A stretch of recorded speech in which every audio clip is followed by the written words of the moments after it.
गेल्या 3 महिन्यापूर्वी सरकारने ही भाडेवाढ जाहीर केली होती। मात्र रिक्षेतील मीटरचं रिकॉलिब्रेशनच्या प्रतीक्षेत ती लागू नव्हती। आता 95% रिक्षाचे मीटर रिकॉलिब्रेशन झाल्याने शेअर रिक्षांमध्येही प्रवासांच्या अंतरानुसार 3 ते 5 रुपयांनी वाढ करण्यात आली आहे। तर या भाडेवाढीनंतर नागरिकांमध्ये व प्रवाशांमध्ये नाराजगीचं चित्र असून रिक्षा संघटनांनी प्रवाशांनी ही वाढ स्वीकारावी असे आवाहन केले आहे। आपण गेल्या 4-5 वर्षापासून आपण मागणी करत होतो भाडेवाढीची परिवहन विभागाकडे, आरटीओ कार्यालयाकडे, रिक्षा चालक मालक असोसिएशन कल्याण शहरच्या वतीने व कोकण विभाग रिक्षा टॅक्सी महासंघाच्या वतीने। तर त्याच अनुषंगाने आज शासनाने आम्हाला भाडेवाढ 3 महिन्यापूर्वी दिलेली आहे।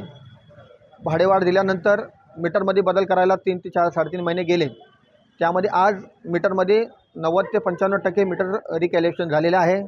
त्याच अनुषंगाने आम्ही आता कालपासून शेअरचे रेट प्रतिप्रवासी हे जाहीर केलेले आहेत। तो 3 ते 5 रुपये प्रमाणे प्रतिप्रवासी वाढलेले आहेत। तरी प्रवाशांना विनंती आहे की आपण तो दर वाढलेला आहे तर 3 ते 5 रुपये प्रतिप्रवासी तो रिक्षा चालकांना द्यावा आणि रिक्षा चालकांना विनंती आहे की आपण दिलेल्या दराप्रमाणेच पैसे प्रवाशांकडून घ्यावे ही विनंती। ब्युरो रिपोर्ट, जनशक्ती, कल्याण।